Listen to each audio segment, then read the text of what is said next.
Hello price Lord. இன்றைய கர்த்தருடைய வார்த்தை சங்கீதம் 138 அதிகாரம் 7வது வசனம். நான் துன்பத்தின் நடுவில் நடந்தாலும் நீர் என்னை உயிர்ப்பிப்பீர். பிரியமானவர்களே, சங்கீதக்காரன் சொல்லுகிறார், நான் துன்பத்தின் நடுவில் நடந்தாலும் நீர் என்னை உயிர்ப்பிப்பீர் என்று.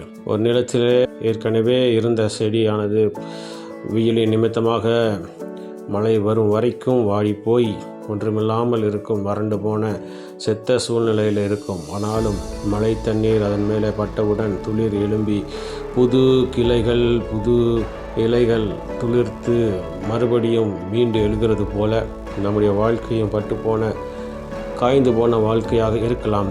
தேவனுடைய கிருபை நம்மேல் பொழிந்தருளும் போது, தேவனுடைய இரக்கம் நம்மேல் உதிக்கும் போது, வல்லமை நம்மேலே, அவருடைய கிருபை, அவருடைய காருண்யம், மனதுருக்கம் நம்மேலே படும்போது நாம் துளிர் விட்டு புதிய வாழ்க்கையை வாழ ஆண்டவர் உதவி செய்ய வல்லமையுள்ள தேவனாக இருக்கிறார்.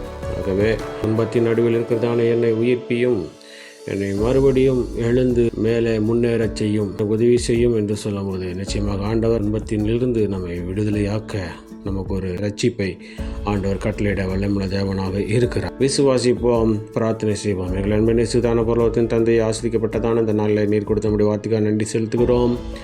நான் துன்பத்தின் நடுவில் நடந்தாலும் நீர் என்னை உயிர்ப்பிப்பீர் என்று சங்கீதக்காரன் சொன்னது போல நீர் எங்களை உயிர்ப்பிப்பீராக. எங்கள் துன்பத்திலிருந்து எங்களை விலக்கி மீட்டு பாதுகாத்து ரட்சித்து நாமத்தை மேம்படுத்துங்க. இந்த நாளில் நாங்கள் செய்கிற வேலைகள், தொழில்கள், படிப்புகள், ஊழியங்கள், போக்குவரத்துகள் எல்லாவற்றிலும் கரம் கூட வந்து பெரிய காட்சி செய்து நாமத்தை மேம்படுத்தணுமா எங்களுக்கு காப்பாடுவிட்டு நாமத்தின் மூலமாக வேண்டுகொள்கிறேன் எங்கள் ஜீவனுள்ள நல்ல பிதாவே.